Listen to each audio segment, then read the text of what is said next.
to kick it off for us with what has become now known as the Birdhill anthem, Sweet Birdhill. So away you go, Teresa. Thank you, Dennis. Can you hear me all right there? Perfectly, yes. Good, good.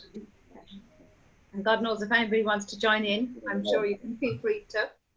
Well, hopefully they'll be all in sync, that they won't throw you off key.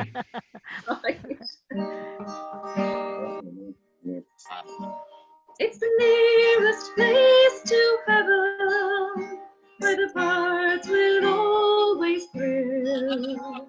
For the angels, they have named it, and they call it Sweet Birdhill. There's not a nicer place on earth, with lots of things to do. As you travel on from Davy's Cross to lovely Killaloe, you can call into the Cooper's Bar and sit and drink your fill, or be welcome at the Threshers in the village of Birdhill. Lovely lawns and gardens adorn the roadside hill, where God has placed the backdrop to the lovely hills of Clare. When your memories are falling as you walk down Chapel Hill, just step into your former dreams and visit Sweet Birdhill. It's the nearest place to heaven, where the birds will always thrill. For the angels, they have named it, and they called it Sweet Birdhill. When you arrive at journey's end, and you step down from the train, as you travel past the churchyard on your way to Ballycane, the lights will always welcome you as you pass through the old half door, and the music, rap and dancing will be ringing round the floor. When you go down by Tommy's Cross on your way to Old Cloustone, as you ramble down the Shannon banks when winter days are gone, your memories will haunt you, and your thoughts, they will linger still, as you step into your former dreams and visit Sweet Birdhill. It's the nearest place to heaven, where the birds will always thrill, where the angels, they have named it, and they called it Sweet Birdhill. One more time.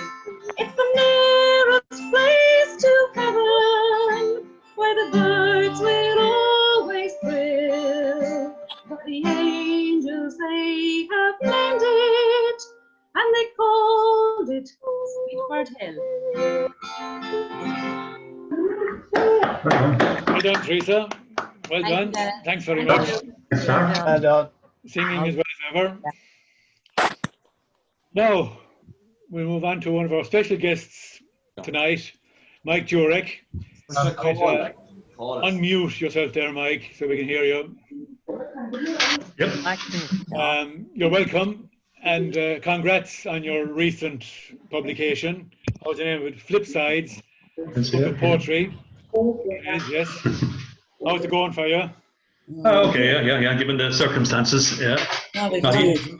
Not easy times to be selling a book anyway, but. I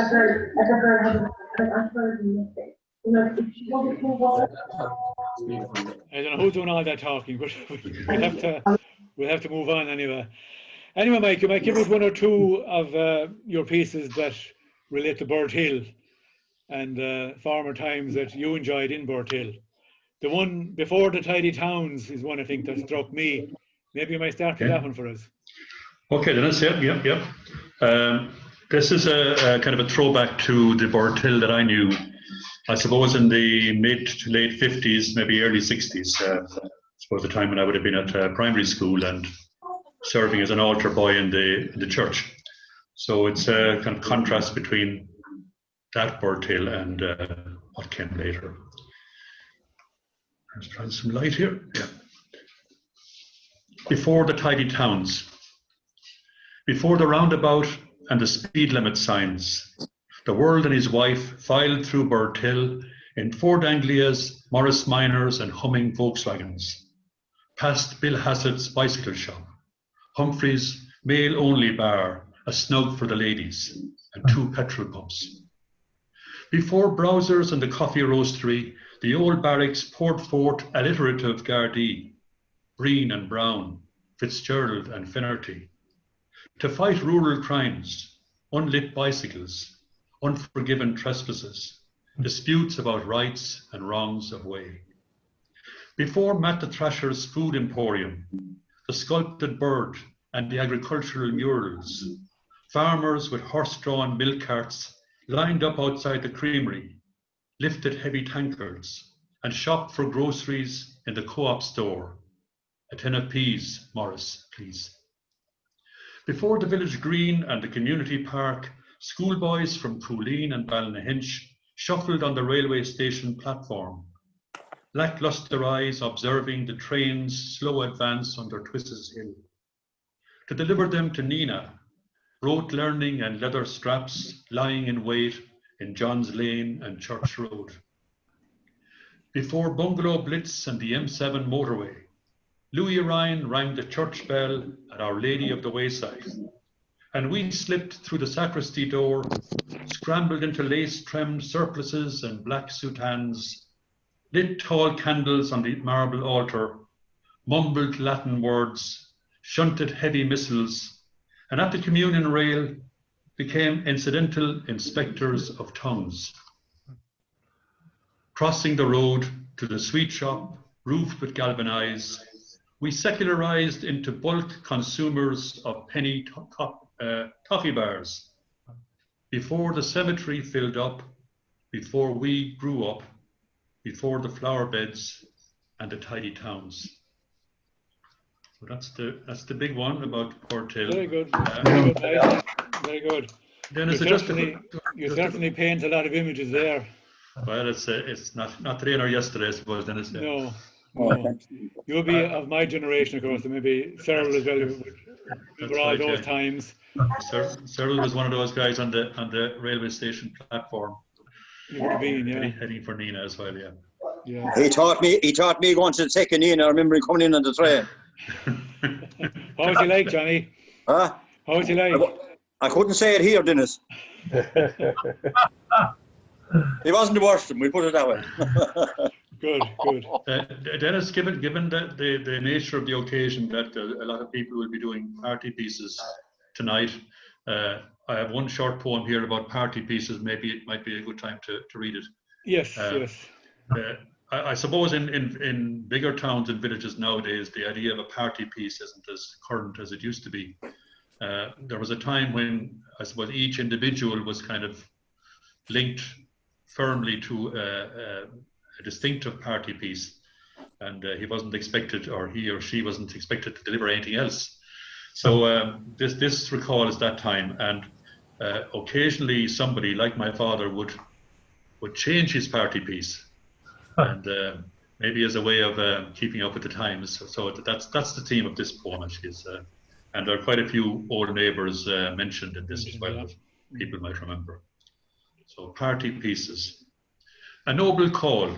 My father sang Boulaboo, his baritone in tune but out of time. They all had party pieces back then. Jack Coffey's Dear Old Newport Town, Martin Harvey's All Around My Hat, Mick Tully's rousing panegyric to Pat Houlihan, A Soldier and a Man. Eugene intoned The Black Hills of Dakota, and Eric played Whistling Rufus on the box. The Coopers, Happy Are We All Together, lifted their spirits for the journey home. Surfing the folk wave of the 60s, My father exchanged his rebel boulabogue for Tom Paxton's wistful last thing on my mind, rendered in tune, the rhythm all awry. Lesson too late for the learning, to keep a steady beat, to sing in time. And Mike. And Mike, Lovely. thank you. Lovely. Well done. Well done.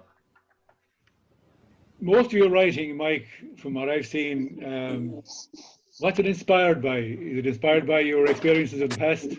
Well, there's a lot of past. There's a lot of, I suppose in this book especially, a lot of throwbacks to, I suppose, late childhood, early adolescence, and so on. And then occasionally look beyond that, I suppose, maybe. But maybe more looking back than current or contemporary situations. And Right. Another throwback to the past is about Wixted's haycocks up at Cleary's Cross. Would you have that one there for us? Yeah. Do you want me to read it now? Yeah, please. I don't want to go on too long now either. But, I grew up at a time. Pardon? Can you Zoom? I'm all in Zoom. Oh, sorry. Again. There's somebody trying to get in there. I'm not sure who they are. Oh, yeah. Work away, Mike. No, I grew up at a time when there was a lot of manual work. A lot of the harvesting and so on was manually done with forks and rakes and that kind of stuff. So I think my younger brother was lucky; he did a lot of tractor work, but I got the rough end of it. And That right, Eamon. but apart from working at home, I spent a fair bit of time in summers hiring out my labour and my whatever skills I had to neighbouring farmers like the Canals over in Ardely, and to Anthony Wixted and people like that down in Cleary's Cross or Corrigan.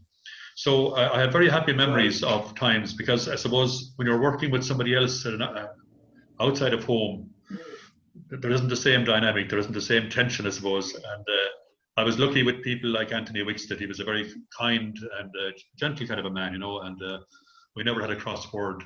And as well as that, he took great pride in his haycocks or trams.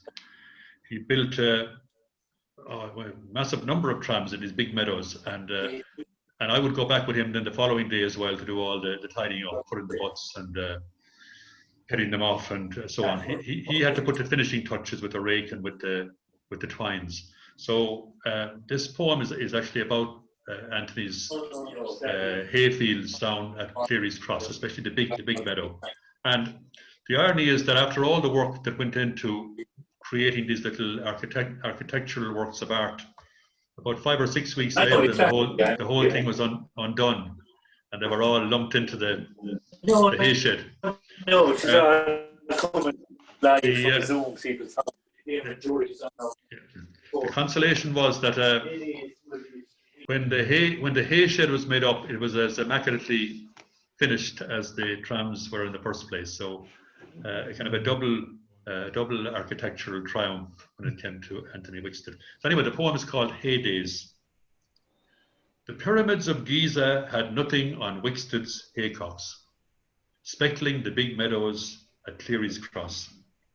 Foundations plucked and moulded until it seemed they floated like air cushions above the stubbled grass. Heads new capped and tapered, perimeters raked to within a millimetre of outright symmetry. A seamless fabric of hay wisps and binding twine rendered each one storm-proof and deluge-proof before the buckrake's lances took aim, snatched them, and the little Massey bore them in triumph to the yard. There, hay forks pitched them into the lofty shed, its burgeoning mass in turn raked and shaped into a new architectural wonder of the world. Bilbao's Guggenheim had nothing on Wixted's hay barn. Lovely, Mike. Lovely. Thanks. A lot of memories recalled there. Right, yeah. God be good to Anthony. Thanks very much for those, Mike. We'll come back to you again later for a few more. Now, you might recall there in his party pieces, Mike made reference to Pat Houlihan and Mick Tully. For those of you who knew Mick Tully, when he was asked for his party piece, Pat Houlihan, a soldier and a man, was what he always came up with. And none of us really knew, I suppose, who Pat Houlihan was until very recently. A bit of research was done thanks to Matt Lynch.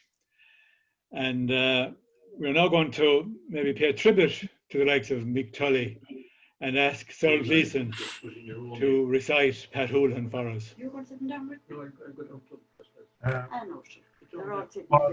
I'd like to ask for doing research because I did find some difficulty in getting that recitation.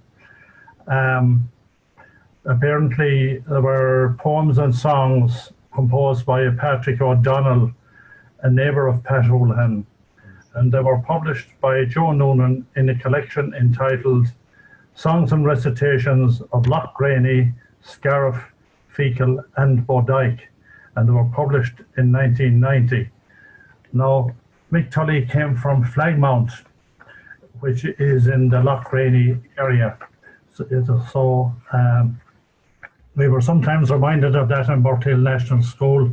Michael Maher Patsy Tully was the same class as me and thought he was a bit behind me, but Michael Maher, our national teacher, often referred to Flagmount, and it was only afterwards that I realised he knew that Mick Tully came from Flagmount. So it's a good few years since I heard Mick Tully recite Pat Houlihan, and it was often in the pub, and in the President Cooper's pub. That time it would have been owned by Jimmy Humphreys, and so it took a bit of persuading to get Mick to recite it, but we get around to it eventually, after a few pints maybe. But anyway, a little bit of background on Pat Houlihan. First of all, he was a native of Killanena and lived in the townland of Doris on the shore of Loch Graney. He joined the Irish Republican Brotherhood in 1911 and later became a commandant in charge of the 6th Battalion East Clare Brigade. Pat had many encounters with the British Army between 1916 and 1921, the most notable being at Dalystown, Fecal, Ballyturn, Kilrush and Corrackyle. He remained loyal to the Republican cause in the Civil War and was staff officer of the 1st Western Division of the IRA. He was a member of Dáil Éireann from 1927 to 1938, and after a long illness, he died in 1953. Anyway, on to... Just before you go on there, Cyril, just might be worth mentioning as well that Pat Houlihan, while he was a TD, he was a great friend of a local man, Tim Sheehy. Tim Sheehy, who lived up the road here from Birdhill, yes, was a TD around the same time. That's right, yeah. Anyway, on to the poem, Pat Houlihan. You all know brave Pat Houlihan to be a soldier and a man. You know right well he often gave hell to the English black and tan. When his comrades turned traitors, some fat jobs for to seek, Pat bravely thought of the men who fought and died in Easter week. He advised his comrades in County Clare, take care, don't be misled, for you know right straight, 'twas not for state our leaders fought and bled.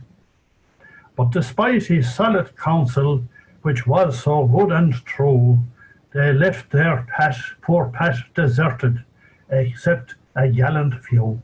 The cash was too enticing, and the jobs they looked so grand. They all went off job hunting and forgot the dear old land. But those who stood with Houlihan, their sacrifice was great to defend themselves against the mighty odds, the forces of the state. But alas, alas, the sad day came, the column raised a wail, for Houlihan was arrested and lodged in his jail. with English lorries and English guns. The staters came that day and surrounded gallant Houlihan in a house where he did stay. They said the house they would destroy and blow up with shot and shell.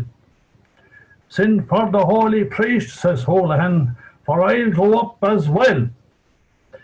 Sad thoughts did fill our hero's mind, for he knew, for his surviving comrades' sake, for he knew that Sean Maroney's arrest gave the column a great shake.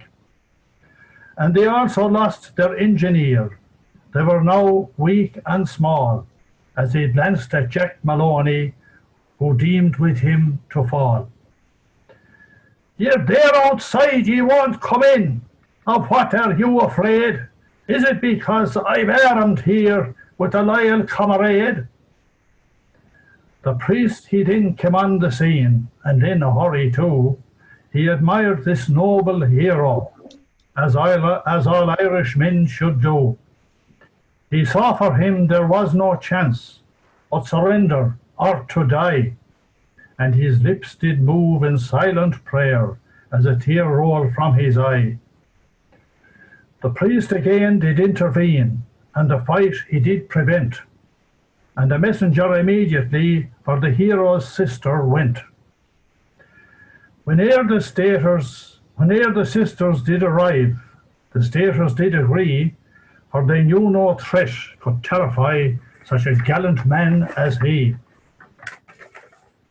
You're there outside, ye won't come in, ye cowardly armed band.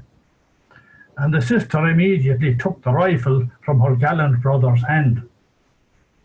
So now, to conclude and finish, I hope you'll all agree, Maloney and Nugent did their part. So did brave Jim Connolly. And God rest you, Mick Tully. Well done, sir. Good man. Thanks very much. Recalls a few memories there for all of us. So now we'll go back to a song, and we'll call on Per Floyd. This is a song that he wrote in 2010 when we had the celebrations for the 150th anniversary of the railway station. So in your own time, Per, take it away. You might unmute yourself. Yeah, okay. Yeah, I think can you hear me? Yeah. Lovely. Okay. Yeah, so I just I don't have to introduce it. I just something I wrote back at that period, and it's just about a little stroll around down towards Shannon by Cool and back up through the clocks and the various things you might see along the line. Anyway, here she goes. My love and I went for a stroll down Cool Darnory Lane, heading towards the Shannon River. It was calling out our name. On either side of Disporine, green hedgerows were in bloom, intertwined with briar and woodbine. It smelled a sweet perfume. My love and I went through a field where the grass was lush and green. Some cattle grazed there peacefully. Our presence was serene. A pheasant flew into the sky as a fox ran towards the ditch. We were all at one with nature on this lovely emerald pitch. My love and I sat on the bank as we gazed at the lower lake.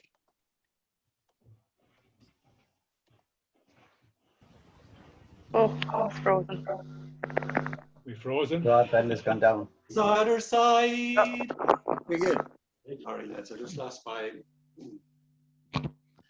With the Clare Hills on the other side. Oh Lord.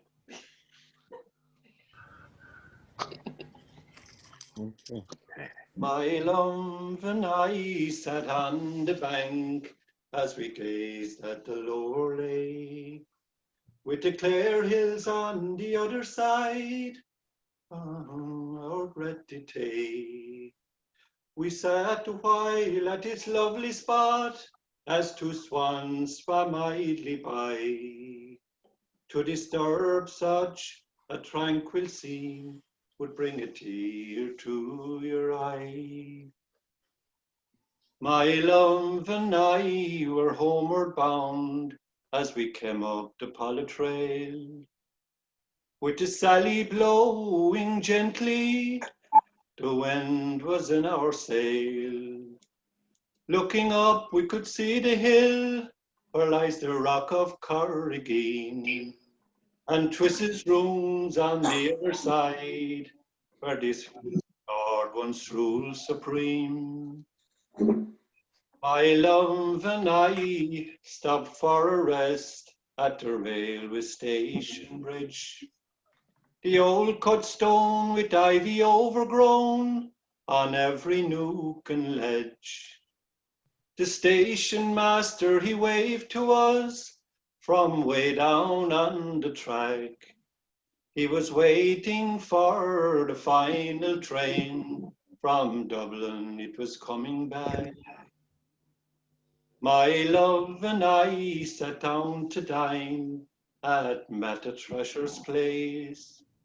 We feasted on fine food and wine, our hunger was left no space. We went across the Cooper's bar, more drink to down the hatch. There was an air of celebration as Newport had won the match. My love and I knelt down to pray to Our Lady of the Wayside. We thought about the friends we met and relations that had died. Tonight we have to pack our bags for the plane, it leaves at dawn. We're going back home across the foam to our place in Arkansas. Sorry about the hiccup. No problem. Very good. Very That was nice. great. That was lovely. So just for something different now, we're going to take a bit of music. We got two girls, Emma and Sarah.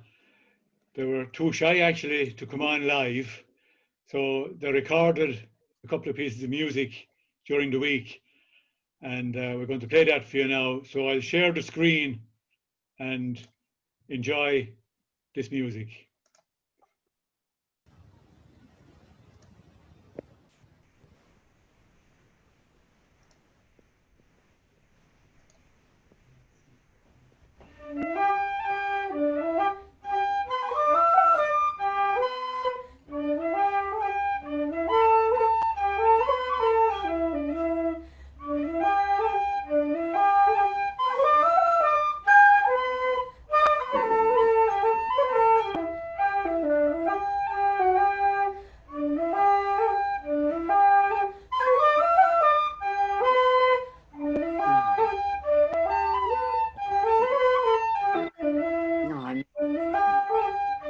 Battery's going to go on this one, mate. Battery's going to go on.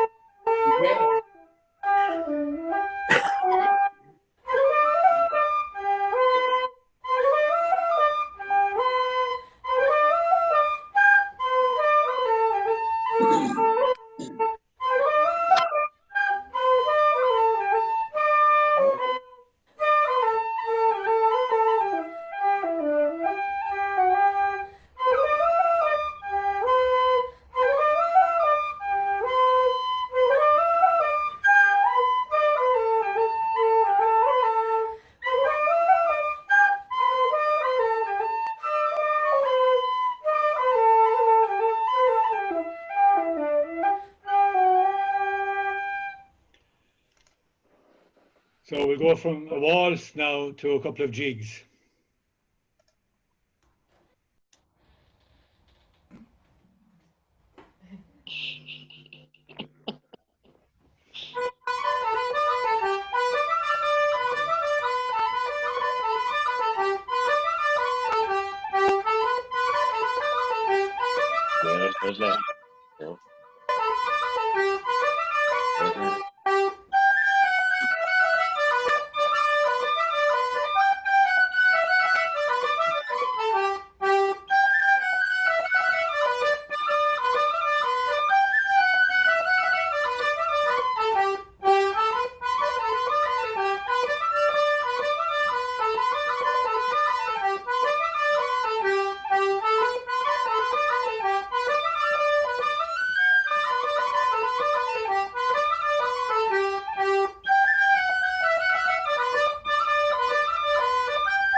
So well done to Sarah Fitzpatrick and Emma Clifford. Thanks very much for that, and thanks to Margaret for doing the recording. Now we go back to a song again, and we're going to call on Johnny Mulcahy. We mentioned already about a song contest that we held back in 2010 to celebrate the 150th anniversary of the railway, and Johnny's song was the winner on that occasion. Johnny was a composer. The singer was Eileen Briscoe. Eileen is actually with us tonight, but unfortunately she's not able to sing. You're welcome anyway, Eileen. We hope you're enjoying the night. So Johnny, you might do the honours for us then and give us your winning song. Yes, I'll have a go at it anyway. And I want to say hello to Eileen. So Eileen, you should have taken on the challenge tonight. But anyway, we won't let the side down. Yeah, I'm not too handy with this technology, so I have a phone in one hand and a tablet in the other. So you'll have to excuse me if we ramble away. But anyway, we'll have a go at it. Sit down a while from your work and toil, and a tale I'll tell to you about a place of the human race with lots of things to do. It's beauty fair and clean fresh air, your dreams you can fulfill. In rain or shine, it looks so fine, my native place, Birdhill. So come with me and you can see this beautiful heartland. From Carrageen it can be seen, the Callows of Pollock. The wildlife there are beyond compare, as they whistle and sing so shrill. So come along as we sing this song in my native place, Birdhill. The railway station is a place of history and folklore, where people come and others go, as they did for years before. A century and a half has passed, and still it fits the bill, as we make our way without delay from my native place, Birdhill. To the school and hall you may want to call, up there in sweet Colleen, all kept so clean and so serene, a credit to them all. Hard work rewards, they've won awards for spirit, grit and skill. So drink a toast, they deserve it most, in my native place, Birdhill. Go to Ballyhane for a pint of plain, in Boland's lounge and bar. You can get there by wake or car, your thirst to quench and kill. The turf fire burns brightly there, it's lit with care and skill. Let's lay raise at last as you rest your ass in my native place, Birdhill. The creamery too is in full view as you journey on your way, where farmers came there with their milk in days long, long ago. It had a store, alas, no more, but still it's standing still. A monument to our country life in my native place, Birdhill. The chapel too is in full view as you go down Twist's Hill. Built from sandstone, sure it sets the tone as we go there to our mass. The graveyard where our dead do rest, let's say a prayer or there. Let's say a prayer for our loved ones there in my native place, Birdhill.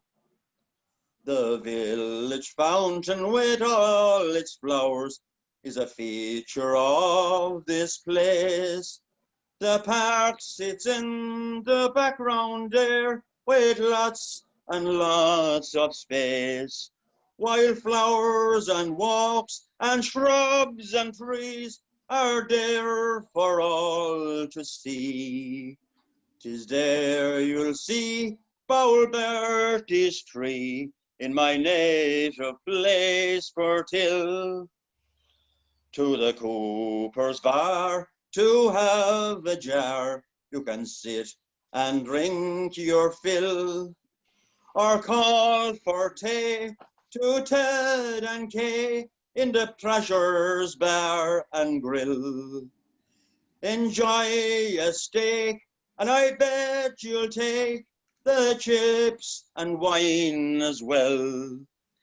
It's free today, so Ted will pay in my native place, Birdhill. Thank you. Well, Johnny. Well, Johnny. Well done. All voice in good order. I don't know about that. Now, we mentioned Eileen Briscoe already. Eileen was not alone just a singer. She also composed a number of songs. Come she ceann as Gaeilge, agus tá Matt Lynch a gwenan ish. I don't know, Matt, are you going to sing it for us or recite it for us? You know very well, Dennis, now that I'm not going to sing it. I wouldn't dare sing it with Eileen listening. Okay, Matt, take it away.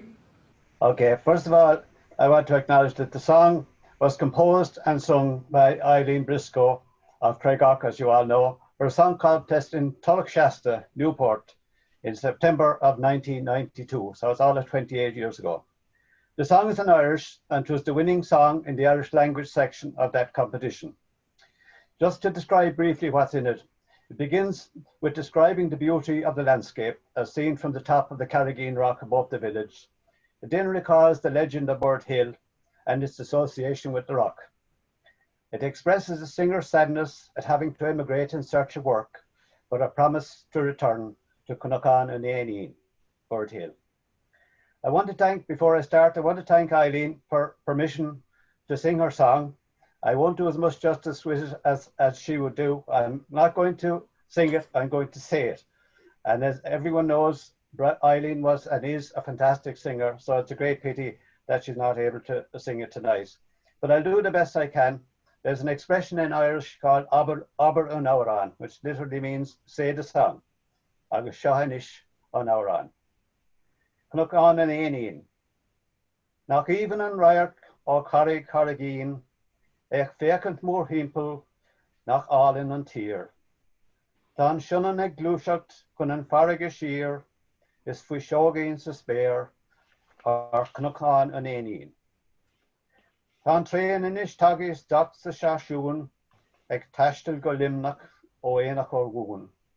Tá na cuirí ag scríbe ruach na haun bín, is na fear ag bant móna I Cnocán an Éaneen. Bhí ó sin san áit seo na céad a blin ó hin, The hain sé a rumpa is de warrig sé wórain. Ach an istá sin a chola fí charig carigín is tá siachan is súbnas I cnocán in éín. Bech siar ar camáta tá an slíb sin faoi dríocht, tá grín an tranhóna ag sáise go bín, an astrahan lonrach ag fáníoch síos is nach úntaach bheithin éireann I cnocán an éín. An ran dearn nach inis. Ach tá a chrí briste mar chaithigh mé imacht chun an Austrálí wadúim ní fallardum an theistal. Ní lobar dum an éireann is níl pingin a gom ach le chúna fé filig mé ar eis ón Austrál chun chonig a ríis I cnocán an éín. Sin é gur a maith agaibh as ochtúair bheith géistecht, agus gur a míle maith ag Eileen a ríis. Anna Matt, Anna Gurmila Mahagut, agus breakers fresh in the Eileen. Now we'll keep moving. We'll go back to a song again. This time we're going to Mary Ryan, Nee Floyd, now living in Kildare, of course. A song that she wrote again back in 2010. Again, all about Birdhill. So Mary, in your own time. Hope you can hear me okay. Yeah, Mary. Okay.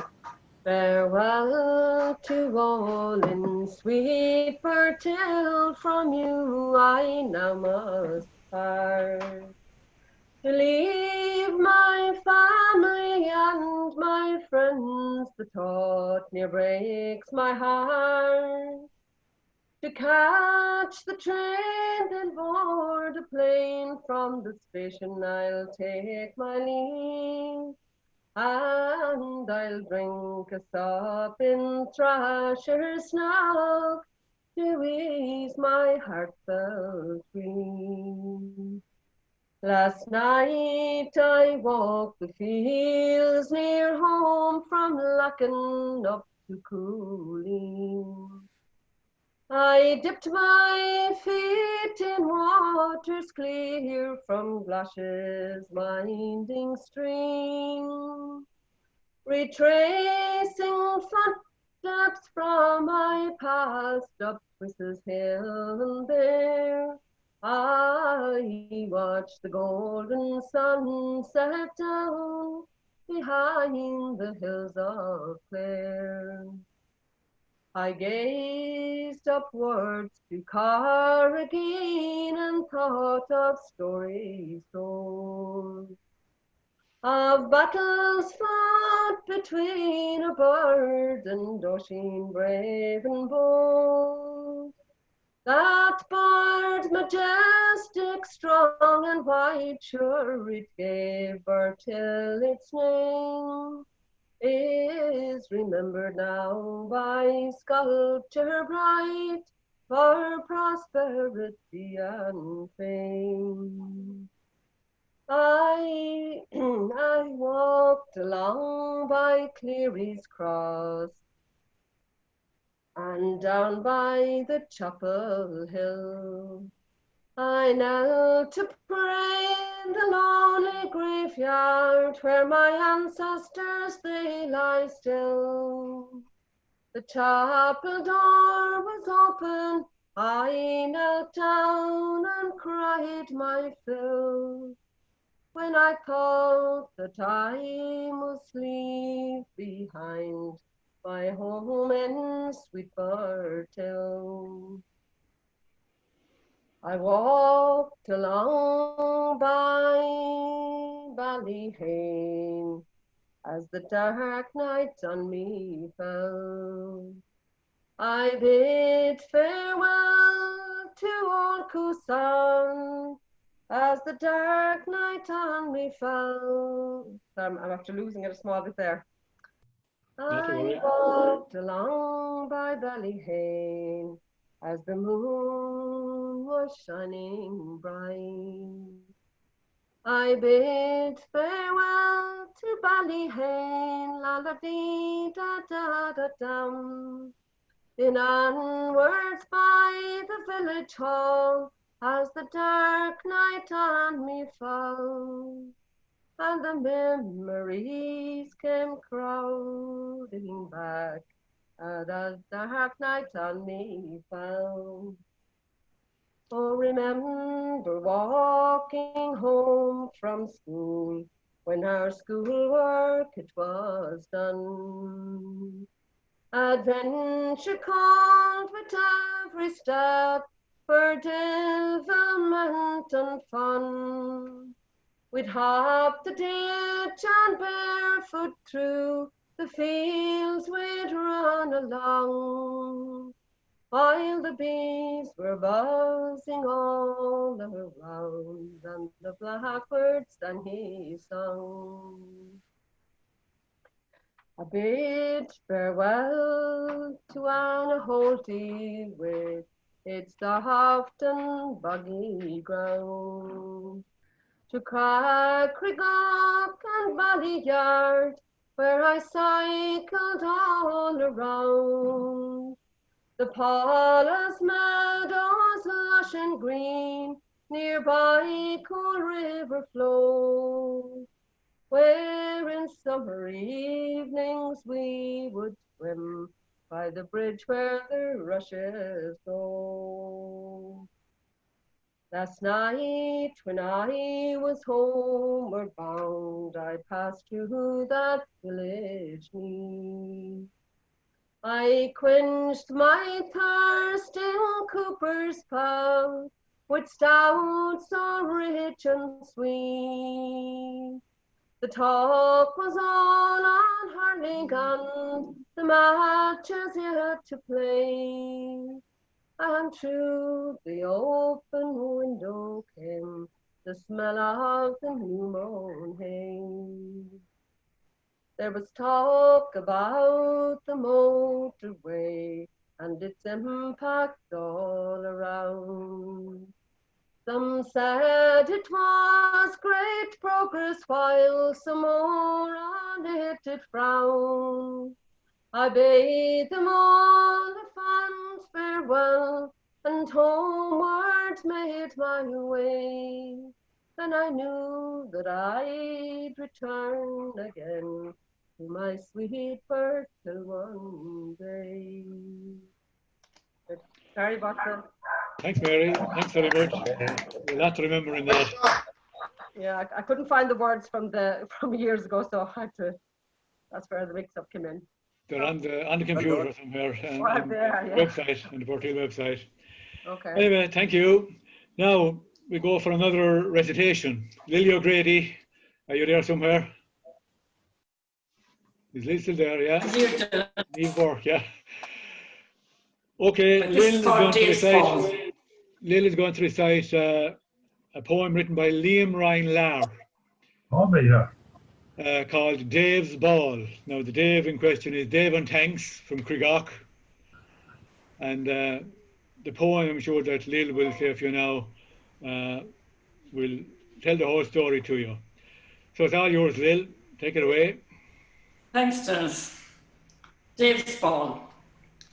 1958 being the date of the year, to a place in Craigock, a small crowd did appear. The name of this place, sure you all know it well. They called it on Panks's, near Lenehan's Well. On the 9th of October, sure Dave gave a spree. It was held for the Dailies, their neighbours, you see. But the Dailies did not like this idea at all, so themselves and lent gun headed away to a ball. Now this left the people at Dave's in a trance, but the drummer suggested carry on with the dance. Denny Clo played the music so sweet and so strong, and Joe Sheehy, he rendered some good Irish songs. About 10 in the night, when all was going fine, Annie suggested the crowd they should dine.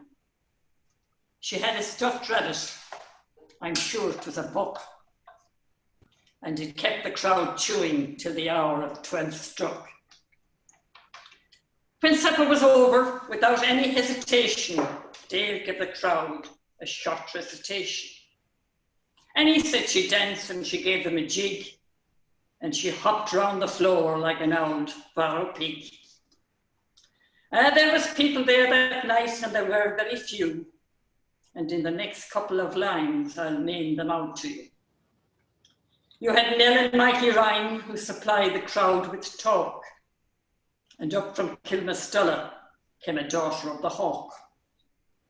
Joe Sheehy, Birdie Fanning, Denny, Keogh and Sadie, and the neighbour Judy Shaughnessy, and dear old Mrs. Grady. Oh, Dave, it makes me cry to see a man like you, so smart, working for the council with your old grey cob and cart.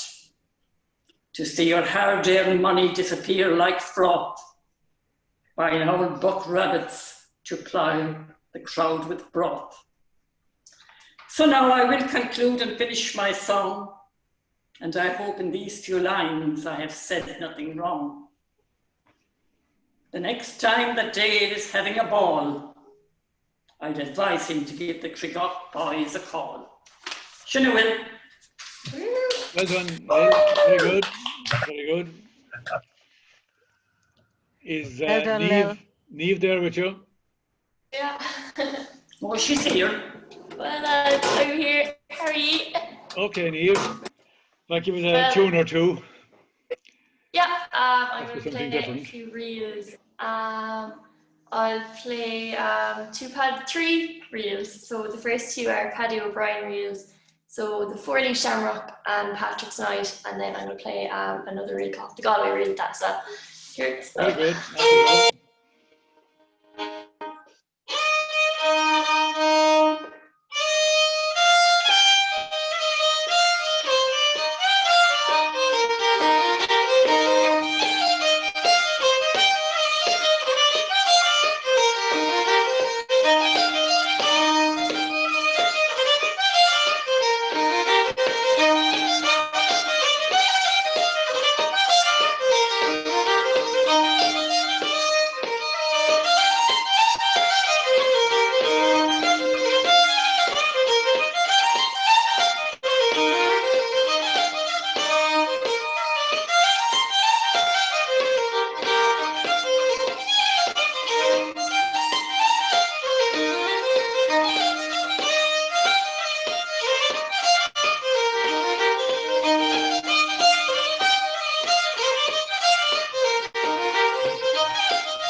Great stuff, Niamh. That's Niamh Burke, Lily O'Grady's granddaughter.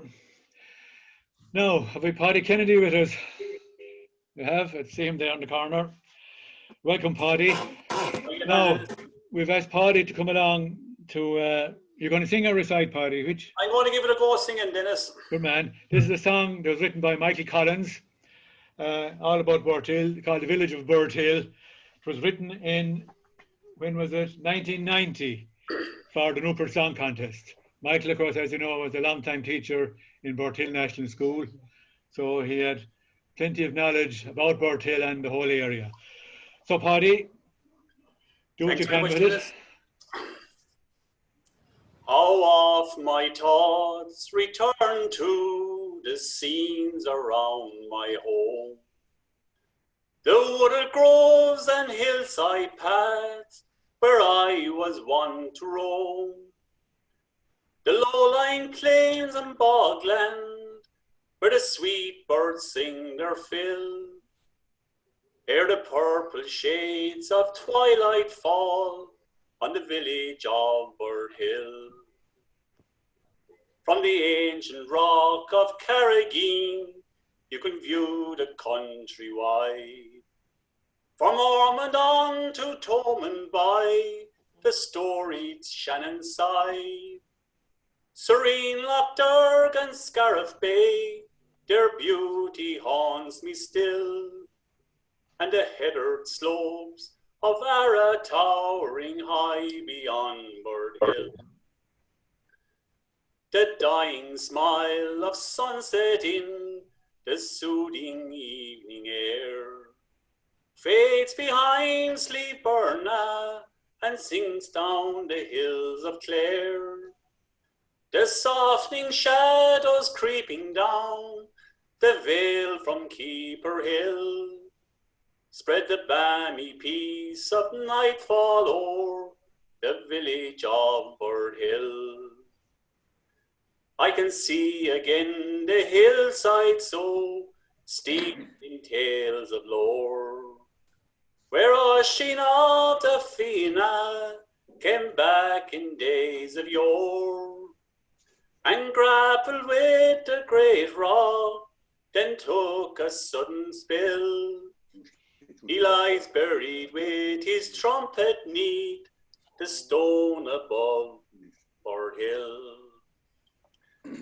The castle of Cragony, once the fortress of the Rhine, its ivied walls and transoms in ruined splendour lies. The regal gates of Shannon Lodge, though blemished standing still, recall the Ormsby stronghold near the village of Birdhill.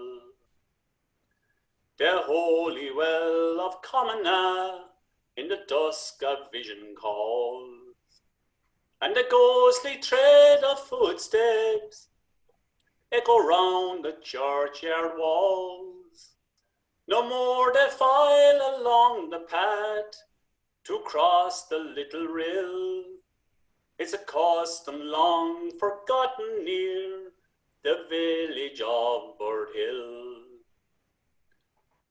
Oh, the dull day that's in my heart, as fondly I recall, and a Holty Ballyhane Cussan and Fairy Hall, to Knockan and Sweet Colleen, its old schoolhouse without frill, where we played in happy childhood near the village of Birdhill. I bid farewell to Ballyyard, Coolderry and Lacknavay, to the Red Bog in Craigawk, where I spent many a day.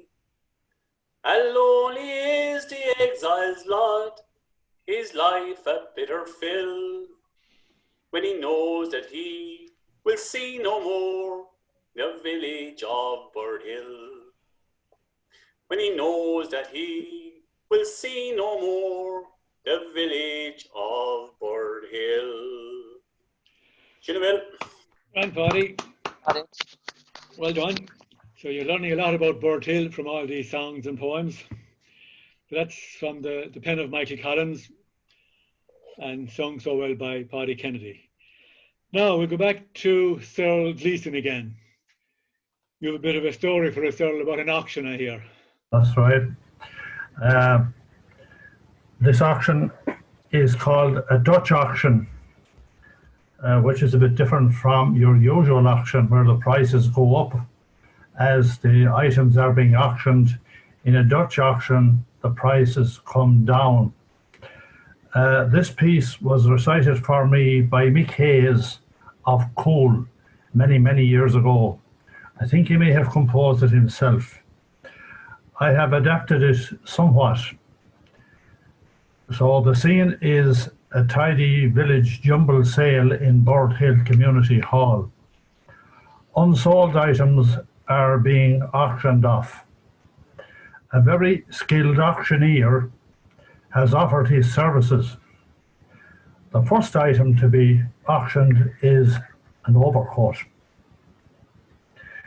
Ladies and gentlemen, I have here for sale a rubber-lined, double-breasted, waterproof coat. It's especially made for wear, tear, and durability. It's gone through a special process which makes it impervious to all weathers. It will keep out the cold in winter and the heat in summer. And if you wore that coat the time of Noah's flood, way back in 1986, when it rained for 80 days and 80 nights, that coat wouldn't let in one drop of water. That coat, my friends, was woven by Birdhill skill and spun by Ballyhane labour, working night and day in Anaholty bog in the middle of all the midges, on a diet of eggs and rashers for the Birdhill dashers and meal and bran for the Ballyhane gang. My friends, I want you and I warn you to buy this coat today. Remember, it's the last kind of its coat anywhere. And if you don't buy this coat today, you'll regret it all the dear days of your life. Aye, and for 40 years after you're dead. When a freezing winter's day comes and you're walking down the Palachs, shivering with the cold, you'll say, why didn't I buy that coat? Now, friends, if you walked into Dunn's stores and you were asked €50 for that coat, remember, you're only being asked €25 here today. Half that value. Half the value at €25, good friends. Well, here, I won't ask you €25. I won't ask you 24 or 23 or 22 or 21. I'll only ask you €20 for the coat. €20 for a coat like that. It can be worn by a lady or a gentleman. If a man walked into the Bank of Ireland with that coat on his back, kept his tongue straight and his head high, the cashier would immediately contact the bank manager. Who's this gentleman coming? And what would the bank manager say? He'd say, it must be either Sean Quinn or Ben Dunn. And to be honest, my friends, he'd have no hesitation in giving them an overdraft immediately of €100,000. €20 for this coat, my friends. €19, €18, €17, 16. Here, a euro never made me, or a euro never broke me. €15. €15 for that coat. Well, here, We'll try it on a gentleman, a real gentleman.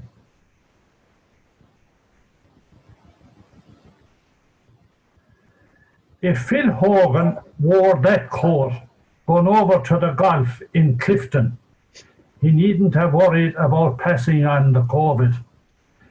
That coat would be better than any mask.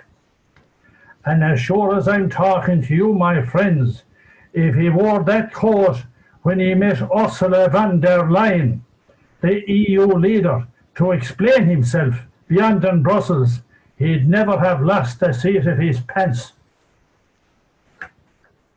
€15, 14 euro, 13, 12, 11 euro. Here, a euro never made me, nor a euro never broke me. 10 euro. 10 euro for that coat. And the different ways you could use it. You could wear that coat all day inside in the house on a cold winter's day. No need to spend money on insulation, or treble glazing, or central heating.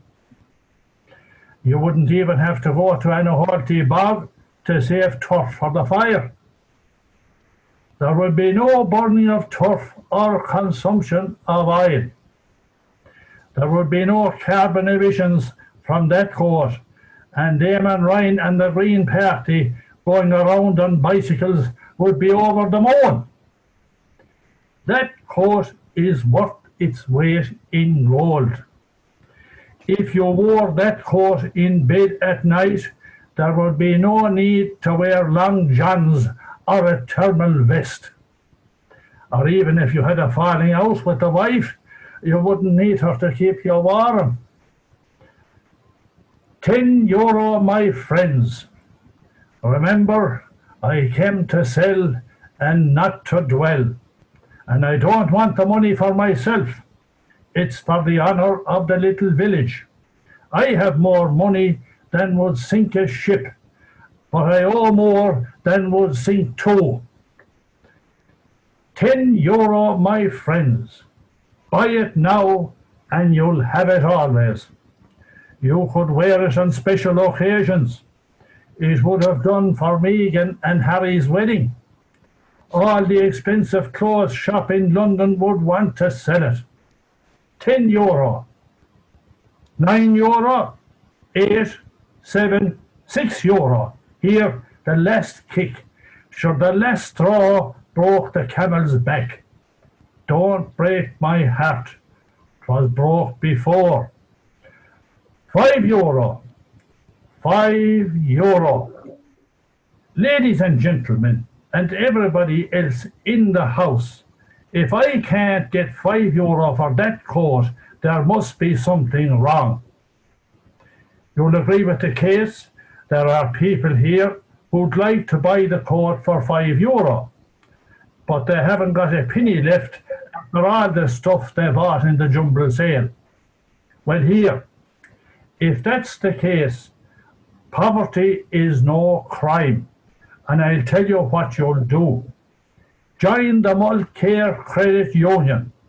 Let 7 or 8 of you join together and buy the coat for 5 euro, and let the longest one to live have the rest of it. 5 euro, 4 euro, 3 euro, 2 euro. Here, who says 2 euro? 2 euro, on sale at 2 euro. No buyer at 2 euro. Well, here, my friends, you're going to get the last kick, the last cut, your last chance. Remember, the hammer swings, but never falls. Well, now, I want you to have the money at the tops of your fingers and the words on the tops of your tongues.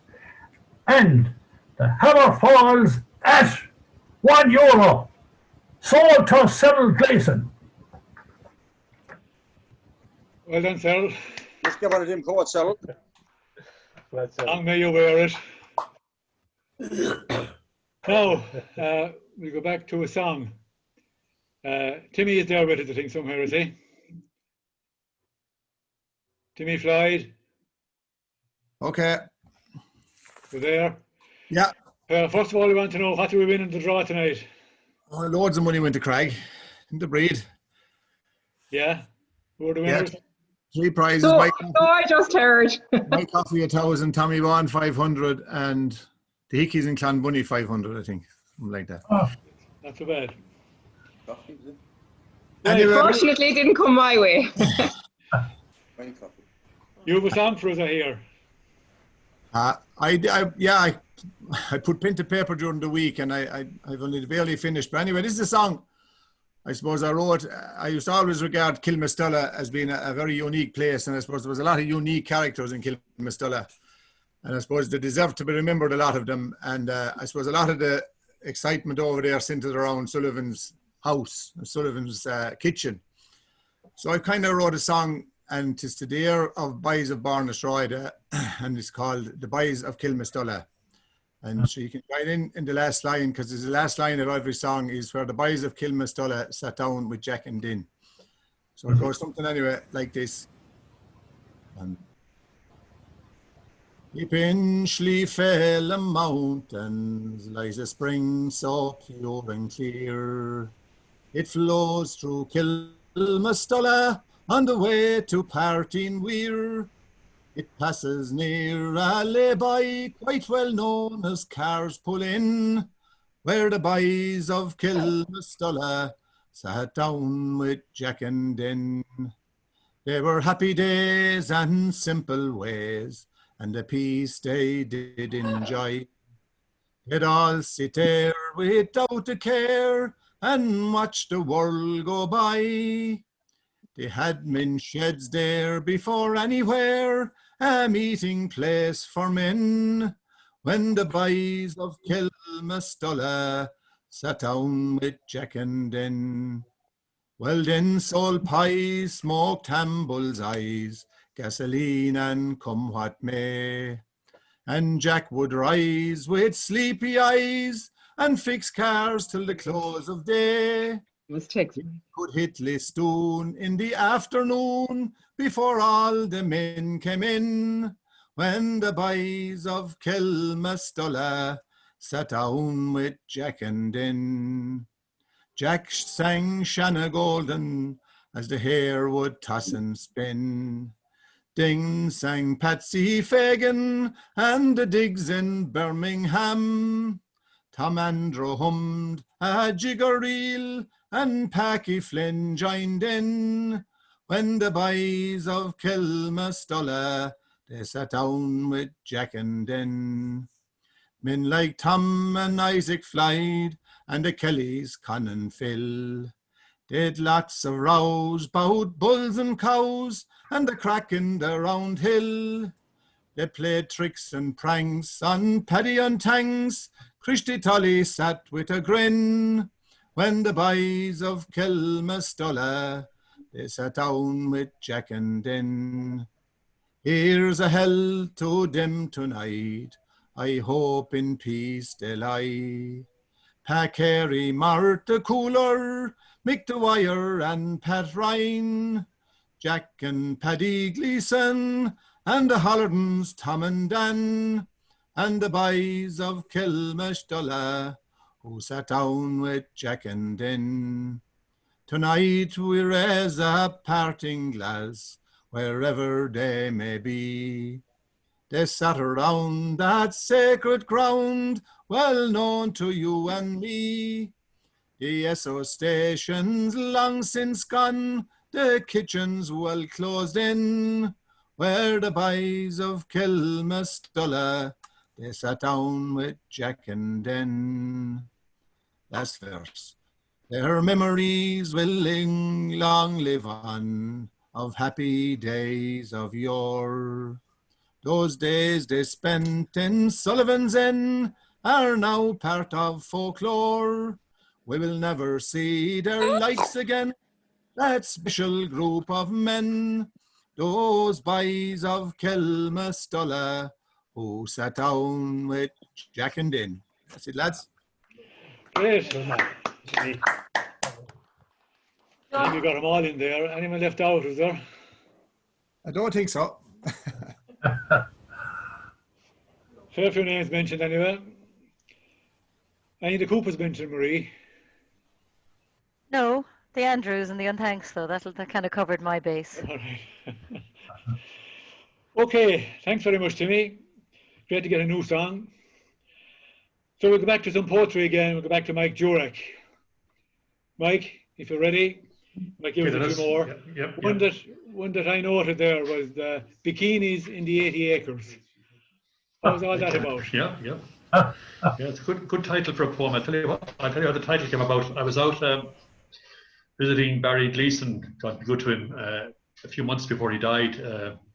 It was 2018 during the heat wave, and the kitchen was full at the time, and the talk turned to the last great heat wave, which was, they reckoned, 1976. And somebody mentioned hay saving in the Palach or the 80 acres, and somebody mentioned that wasn't that the time that those girls came out from Killaloo sunbathing while the men were saving the hay. And I remember saying to Barry before I left, bikinis in the 80 acres would make a great title for a poem. And on the way home then, it occurred to me that it would be even better still if I could have a poem to add to the title. So I got working on it, and this is what came out. And it's in the form of what's called a villanelle, which is an unusual kind of a pattern poem. There's the first and third lines keep on recurring as refrains. It has a kind of a tight rhyming scheme as well. So it's in memory of Barry Gleeson, Bikinis in the 80 acres. The heyday of the tanned haymakers, summer of 76, cloudless skies, and bikinis flaunted in the 80 acres. Old men, grave like undertakers, surveyed the scene with squinting eyes in the heyday of the tanned haymakers. Meadows of moors, turners, shakers, as the harvest steadily multiplies, and bikinis flaunted in the 80 acres. Matrons, demure as Amish or Quakers, proffer ham sandwiches and apple pies in the heyday of the tanned haymakers, to the sweating pikers, tumblers, rakers of those endless golden-toned Julys, bikinis still flaunted in the 80 acres. And the lissom, coy, heartbreakers distract like swallows or dragonflies, flaunting bikinis in the 80 acres in the heyday of the tanned haymakers. Lovely, lovely, Mike. Memory. I gather I've been told that there's photographic evidence. I'm going to try and find those photos. I wonder who has that. Yeah, I know some of the personnel. I know some of the girls, all right, but they're all older now. I can imagine. Kind thought.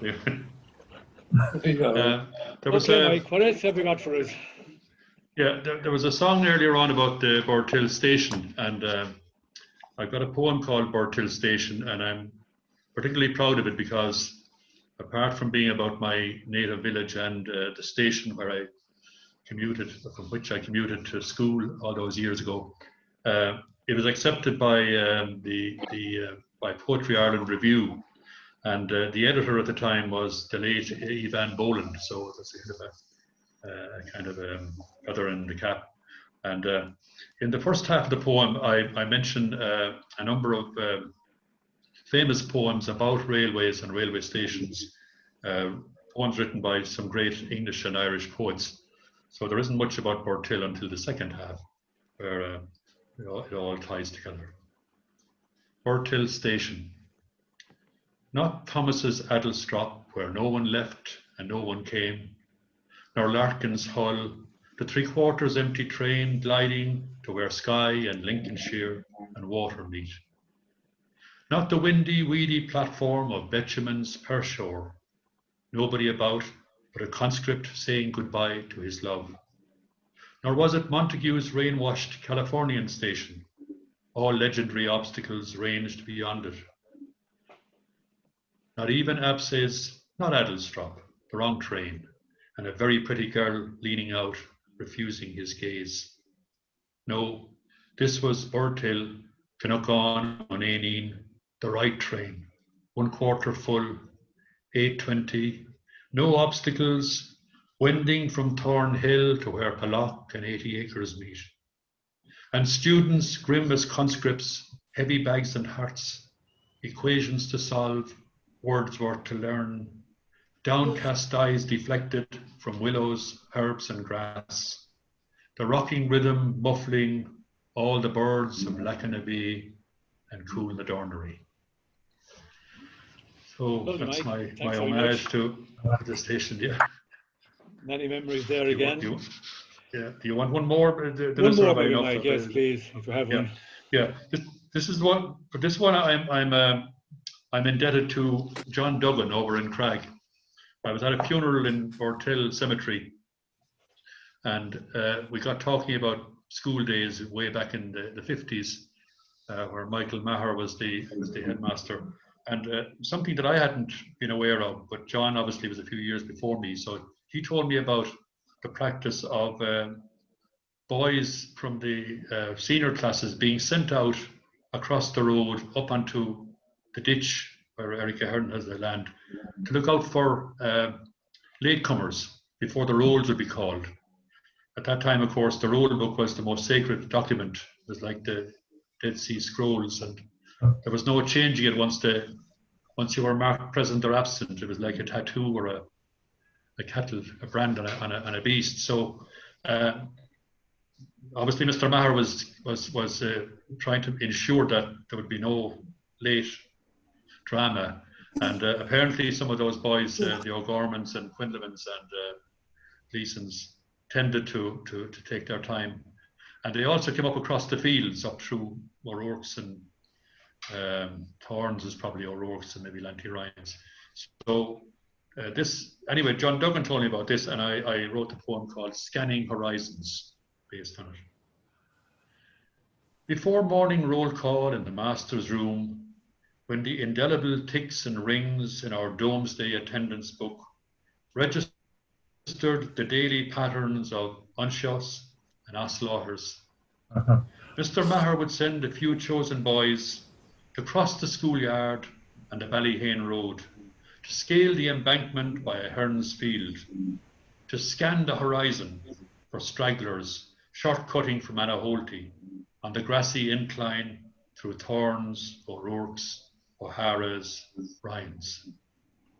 And if winter chills turned to ice the surface of our Tugnacawn oval pond, the laggards would bypass the school, swear to secrecy the sentinels on the hedge, taking a few quick turns on the rink before the day's ordeals of chalk and ink.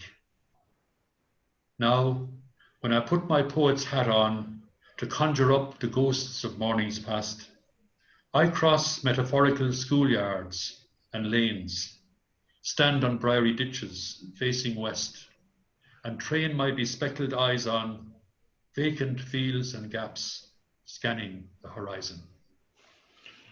Great stuff, Mike. Yeah. So a lot of memories recalled there in Mike's poetry. I'm sure many of the older generation here would have happy memories he has recalled there for us. So we're coming near the end. We'll take a bit of music. So Mary, are you ready to play a bit of music for us? Mary Ryan. Can you unmute yourself? Yeah, I think our Wi-Fi is going a bit. Can you hear us? I can hear you, yeah. The Wi-Fi is going a bit. Are you on your own, or is Marianne with you? No, Marianne is here. I'm here. Okay. I'm here. I'm just going to play two reels. The Drunken Landlady and the Gagans reel. Okay, off you go.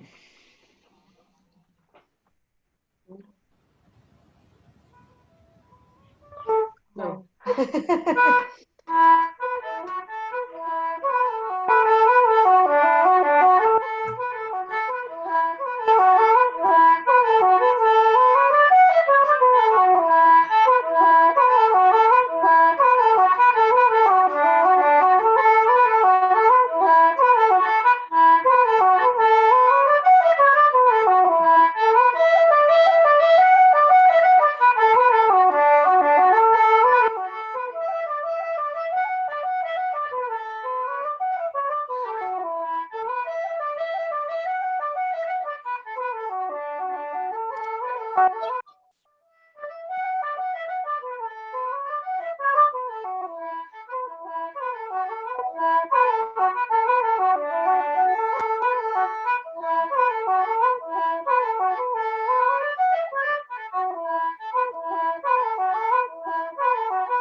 You finished? You gone? Okay, sorry about that. Thanks to Mary and her daughter Mary Ann up in Kildare. Right. We think we'll wrap it up. We've been here over an hour and a half at this stage.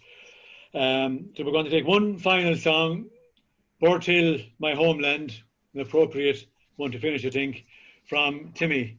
Is Timmy there again for us? Give us the last song. Where's he gone to?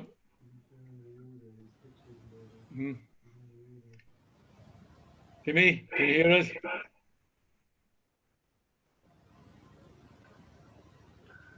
Hello? Hopefully he'll come back to us in a few minutes.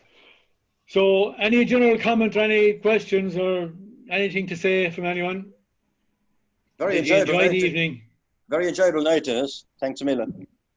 Good, good. Most enjoyable, Dennis. We appreciate it very much. Did you learn lots about Birdhill from the various songs and poems? Well, we're reminded a lot about Birdhill. Good, good. Well, some of us learned a lot about Birdhill anyway. Anyone else? Any comment on it? It was lovely, Dennis. Thank you so much. I loved being part of it. It was really, really nice. Can I just tell you, it's funny you asked me there where the Coopers mentioned in the song about Kilmastola, and actually we shouldn't really be called the Coopers at all. We should be called Ryan Andrews, because my granny was the one who was Ryan Cooper, and my granddad was actually Ryan Andrew, but my grandmother refused for her children or herself to take the name when she married my granddad. So technically we're frauds and we've been living a lie for all these years, because we should actually be called the Ryan Andrews. So there you go.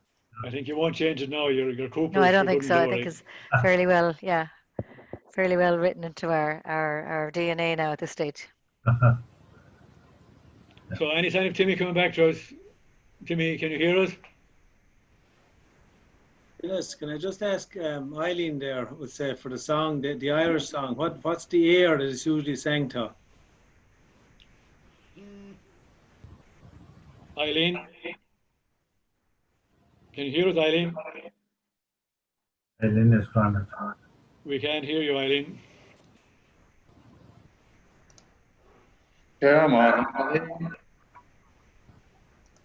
Can you unmute, Eileen? Can you unmute yourself?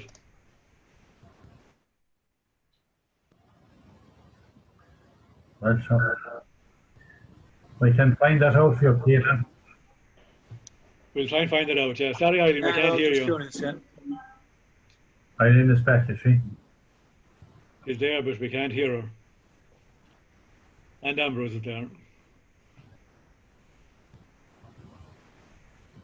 Oh, yeah, it's Andrew, yeah. Oh. Can you hear us now, Eileen? No, sorry, we can't hear you. Right, so you all enjoyed it, that's the main thing. Yeah. Nice. Found it entertaining. A good way of putting on a Friday night. Yeah. Instead of watching the Late Late Show. Sure. Makes a change from the COVID anyway. Yeah, it's true. Is it worth doing something similar again in the future? Oh, absolutely, Yes, yeah. absolutely. That kind of a format would it take? There's no point coming back on the Birdhill songs again anyway, is there? Yeah. But I think You could have idea general stuff. together, and to the grand social occasion, I think, Fab. it's wonderful that way. Yeah, Thanks, maybe it's great. somebody else might take on the job of hosting it and getting entertainers and so on. A bit like Birdhill Google Box or something, isn't it? Yeah, yeah. So maybe somebody else might take it on. Any volunteers? I doubt. Oh, Dennis, I'd say you're stuck with the job now, so you better hold on to it. No, Dennis, you love it. You've been saying for years you give up all these things, but you love it. You throw it out there for everybody else, but in the end you want to do it yourself. So No. You're unopposed. we don't believe you for a minute. Need something different now. New approach. You're unopposed, Dennis. Yeah, you're unopposed. There you We'll go. see. I'll be in touch with you again anyway, sir. Timmy, you're there now. Can you hear us? Yeah. Do that last song for us, Birdhill, My Homeland.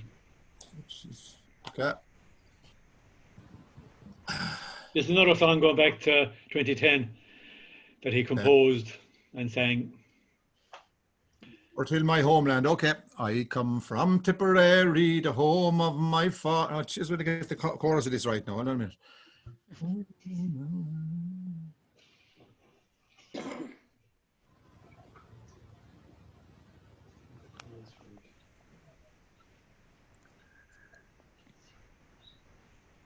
I come from Tipperary, the home of my father. I never once yearned to roam any further. I love my own people, my family and neighbours, and that's why I'm proud it's my home. We tilled in the garden, we worked on the farm, trammed hay in the meadow, sure it did us no harm. We hurled in the glosh field till daylight was fading, we swam in cool river all day. Birdhill, my homeland, it's the place where my life began.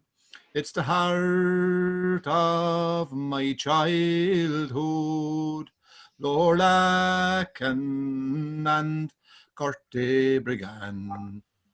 On Sunday we prayed in our church by the roadside, majestic and tall, she's Our Lady of the Wayside. Each day we would walk the 2 miles to Craig's Schoolhouse, it's now the community hall. At Twissa's old castle there's plenty of folklore, on Corrigeen Rock where O'Sheen made the bird soar, and down by the railway our station stands proudly for a century plus 60 today. Birdhill, my homeland, the place where my life began. It's the heart of my childhood, Lorlacan and Corte Brigan. When the hurling game's over, to the Coopers we'd wander, we'd puck every ball, the result we would ponder. We'd dine at the Thrashers and sing until dawning, in the Ballyhane till the next day.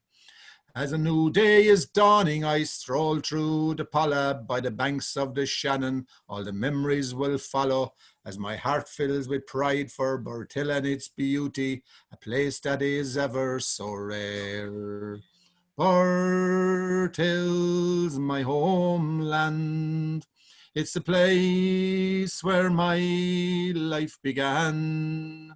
It's the heart of my childhood, Lorlacan and Corte Brigan. Chin. All right. Good stuff. Well, that's it, folks. Unless anyone else has something to say, or any other song to sing, or poem to recite, or music to play, or maybe do a dance for us. I'd like to thank you, Dennis, for bringing us all together for a wonderful evening. Very enjoyable. Yes, Well, I Dennis, hope you I enjoyed endorse it that. anyway, that's the main thing. Yeah, I endorse that. Definitely, Dennis. I'd like to thank everyone who joined in. especially anyone who contributed in any way, whether you sang or recited or played music or whatever you did. It was a worthwhile exercise, I think. Yeah. And hopefully we can repeat it. I would like to mention one man who is not with us here tonight, but who supplied quite a bit of material, I suppose, that got the thing going. That was Jim Hughes. I was surprised when I heard the amount of poems and songs that he had, and he had a number of others as well. Some of them, they couldn't really be published. They might be a bit defamatory, but I'll try and get the words of as many as possible from him. And to be pity to lose them. Yes. So I hope you enjoyed it. I hope I can do it again sometime. Thanks again for joining in. So, Ia Wahagwib Galer. Nice, everybody. Thanks, nice, everyone. Thanks, Thank you. I've recorded the whole thing there, so hopefully it'll be worth looking at again. I'll let you know Dennis, what it looks like. What format does the recording come in? Is it? I don't know. Okay. It's a WAV file or something I'll on let you the. know anyway. We'll try and get it up on YouTube or something. Oh, okay, brilliant. Okay. And Dennis, I'm wondering, maybe we could do another night with the uncensored version. I'd love to hear what you did, what you didn't share. Maybe sometime in the future. Okay, we'll leave it there. Thank you all very much again. Nice. Good night. Thanks, Dennis. Thank you. Bye. everyone. Thanks, everyone. Thank you.